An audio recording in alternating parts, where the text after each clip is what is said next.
un nuevo día, una gran bendición. Esto es Querigma, un mensaje al corazón. Querigma,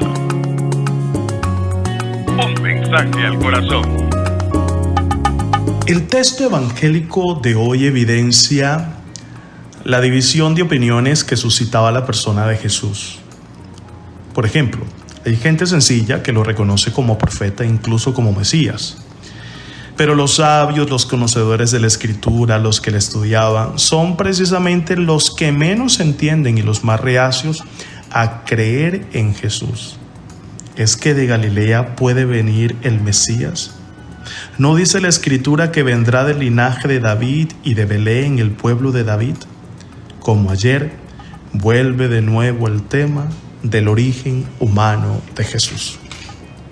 Del Evangelio según San Juan, capítulo 7, versos 40 al 53.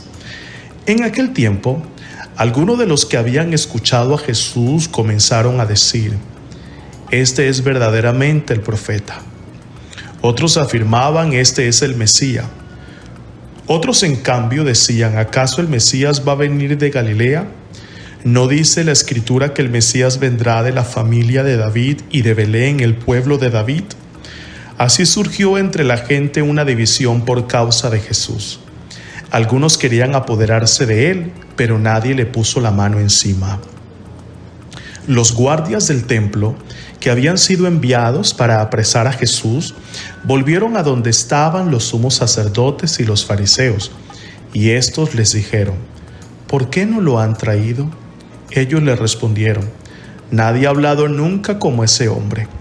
Los fariseos le replicaron: ¿acaso también ustedes se han dejado embaucar por él? ¿Acaso ha creído en él alguno de los jefes o de los fariseos? La chusma esa que no entiende la ley está maldita. Nicodemo, aquel que había ido en otro tiempo a ver a Jesús y que era fariseo, les dijo: ¿acaso nuestra ley condena a un hombre sin oírlo primero y sin averiguar lo que ha hecho? Ellos le replicaron: ¿también tú eres Galileo? Estudia las Escrituras y verás que de Galilea no ha salido ningún profeta. Y después de esto, cada uno de ellos se fue a su propia casa. Esta es palabra del Señor. Gloria a ti, Señor Jesús. Querigma. El Maestro suscita muchas opiniones. Y sin embargo, frente a tantas opiniones, el Maestro nunca ha dejado de ser lo que es, el Hijo de Dios. Pero aquí hay algo interesante. Los conocedores de la ley, los que estudiaban la Escritura, eran los más reacios a creer en Jesús, porque esperaban ese rey y ese Mesías nacionalista, desde esa perspectiva que venía a liberar a Israel de la opresión y de todos los sistemas políticos de aquel tiempo. Pero aquellos que conocieron a Jesús de cerca, como en el caso de Nicodemo, eran los que entendían que al Maestro se le recibía y se le aceptaba en la vida desde una óptica de fe. Es necesario un encuentro personal con Dios para poder conocerlo. Es importante una comunión y un encuentro permanente con el Señor para que no sea un concepto, para que no sea una suposición, para que no sea un argumento más de aquellos incluso que niegan su existencia. Por eso, más que nunca nosotros como creyentes, como aquellos que buscamos la verdad, debemos una vez más emprender un camino.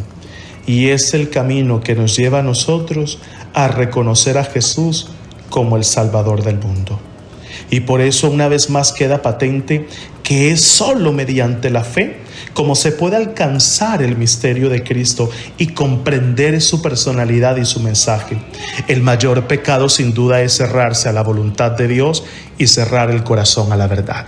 Que Dios te bendiga y te guarde, te acompañe y te sostenga en este día, en el nombre del Padre, del Hijo y del Espíritu Santo. Amén. Esto es Querigma, un mensaje al corazón. Dios contigo.